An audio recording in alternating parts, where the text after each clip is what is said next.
Pokemon Scarlet and Violet was a game that had so much potential.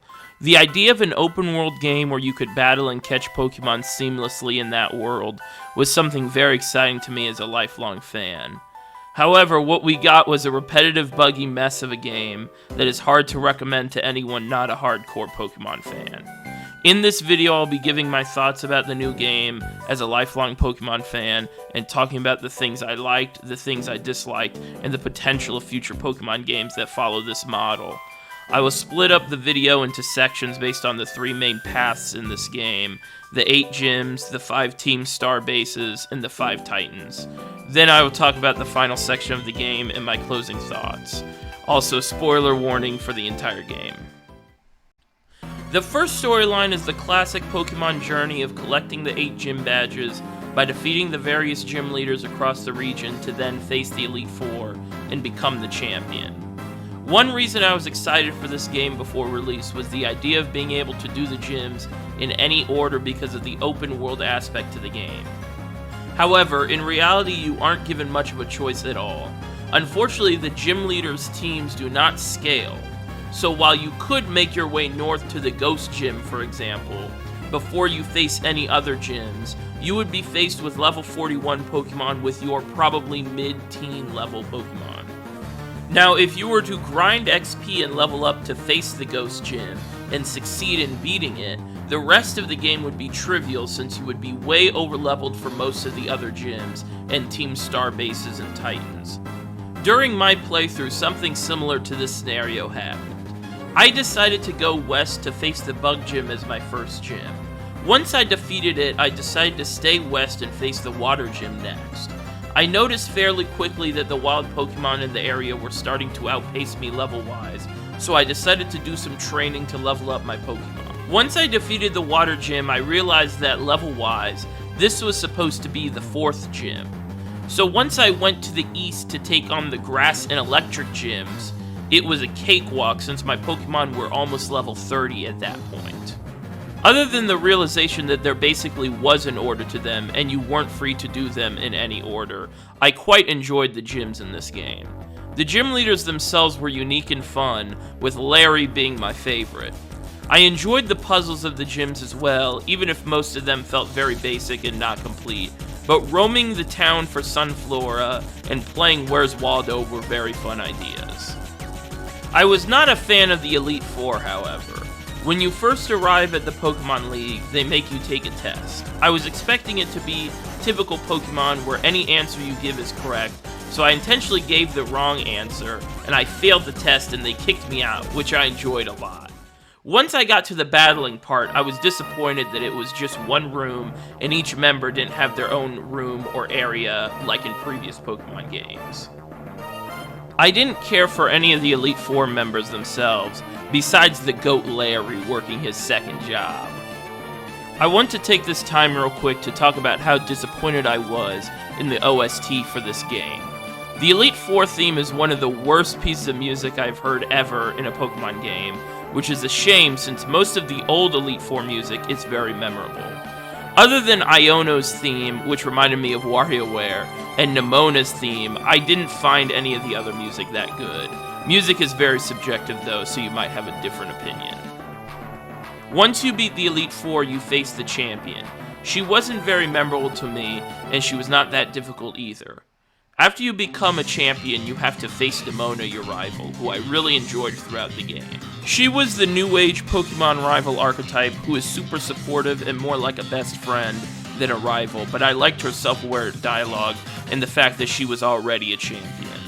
With that, the Victory Road storyline is over. Overall, I found it to be fine with some highs with Larry and some of the other gym leaders, and some lows with the Elite Four and the champion. Next, we'll talk about Team Star and Operation Starfall. Is that it's an actual Pokemon? What? At the beginning of the video, I mentioned how I found this game very repetitive. This storyline is where it really shows for me. Operation Starfall has you traveling around the region defeating 5 Team Star bosses in their bases. Every single base is a large open area where you have to auto-battle 30 enemy Pokemon with the first 3 Pokemon in your party. After you complete that minigame, you fight the boss on a giant car. The only difference between each base is the typing of the enemy Pokemon. The first time I fought the giant car, I thought it was kind of cool and unique.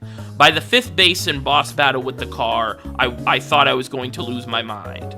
It was so mind-numbingly boring and repetitive. After beating each boss, you get a flashback with them, and you find out they aren't actually bad people. I didn't find the story that interesting, and the flashbacks made me want to skip cutscene buttons so bad. Once you defeat all 5 bosses, you find out Cassiopeia, the person who has been helping you the whole time via hacking your Rotom phone, was the mysterious big boss who had been hinted at in the flashbacks. This reveal was not surprising at all. She tells you to come see her at the academy to have a final fight. When you arrive at the academy, you first have to take on Clavel, the director of the academy. He has been disguising himself and helping you throughout the game. He uses the 3rd starter that you and Nimona did not pick, which I thought was a nice touch. After that, you take on the big boss of Team Star, Penny. She uses a full team of evolutions.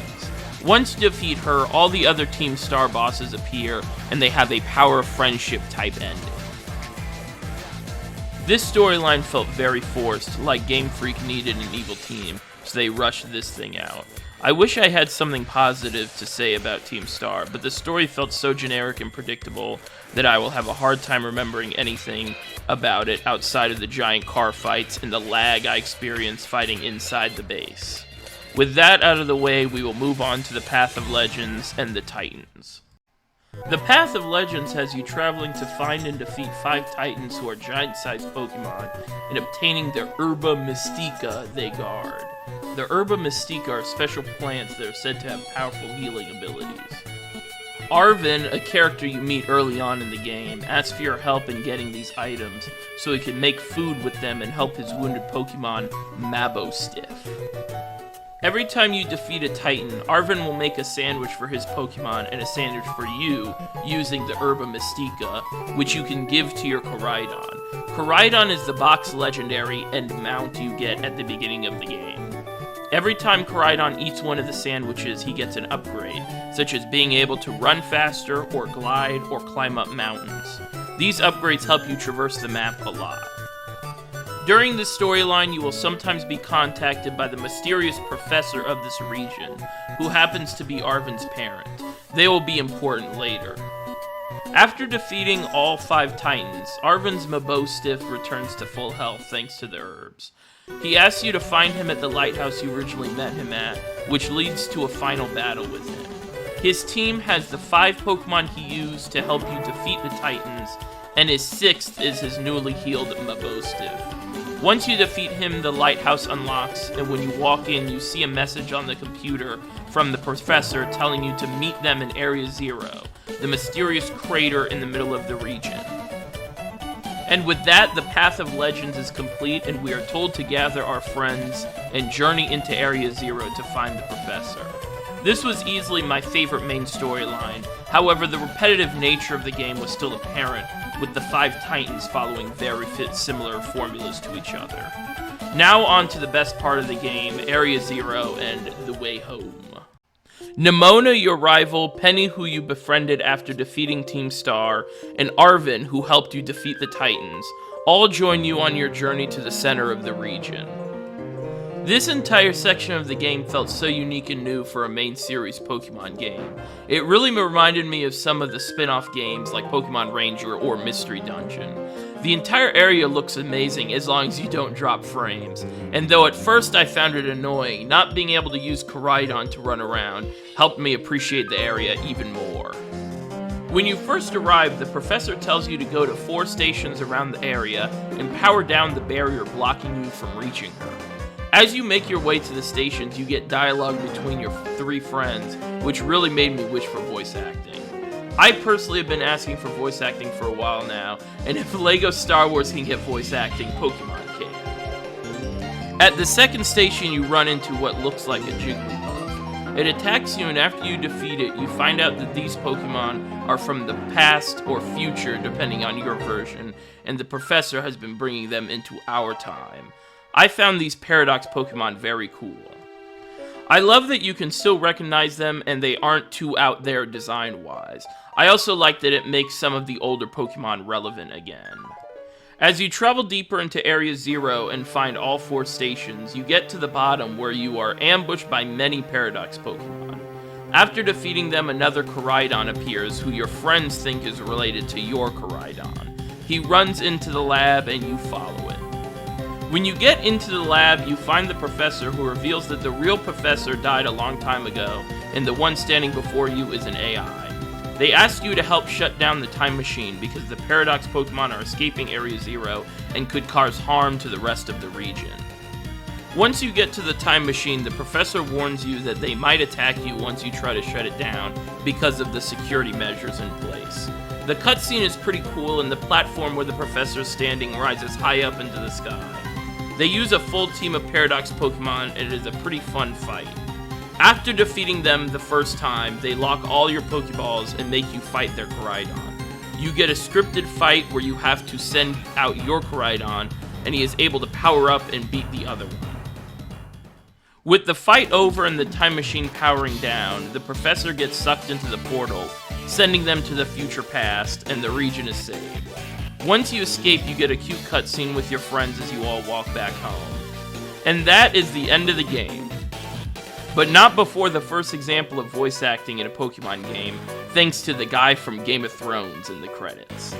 This section showed how good Pokemon games can be in the future, and it makes me sad that the rest of the game couldn't be like this. As much as I like this section, it does feel very disconnected from the rest of the game, and all this time travel and AI stuff is kind of out of left field. With the game finished, in the next section I will wrap up some of my other thoughts that I couldn't fit into the 4 main storylines, and talk about what I want to see in the future in Generation 10. The elephant in the room that I haven't mentioned much yet in this video is how buggy and unfinished the game is. I'm sure you have seen clips or videos of various graphical glitches and screenshots that make the game look 15 years old, and I will tell you it does not look any better playing it yourself. It's hard to blame the Switch for all the issues when it can run way better looking games fine, so we can only really attribute it to Game Freak. The best case scenario is that they were rushed by Nintendo to get it out before it was ready for release, and the worst case scenario is that they thought it was okay for release. This game feels more like a beta for a real open world game. I can only hope the next main series game gets enough time in the oven. I also hope the next game can spice things up a little bit to remove some of the repetitiveness this game suffered from, mainly the Team Star bases and certain aspects of the Titans. I don't know if this is a popular opinion, but I would be completely fine without a main villain team, since it feels like they are running out of ideas for them. A game where the gym leaders were villains would be pretty cool. Another minor point is that I was disappointed by the lack of customization options for your player that the other newer titles have had. Hopefully it was just because of the school theme and that we had to have a uniform. I think that if you truly love Pokemon, you will find some novelty and fun with this game like I did. But if you are not the biggest Pokemon fan, I think it will be hard to look past the valid criticisms and faults, and I would not recommend this game. I would love to hear your thoughts about the game in the comments below, and if you disagree with anything I said, please let me know. Thank you so much for watching this video. I really appreciate it, and I hope you have a great day.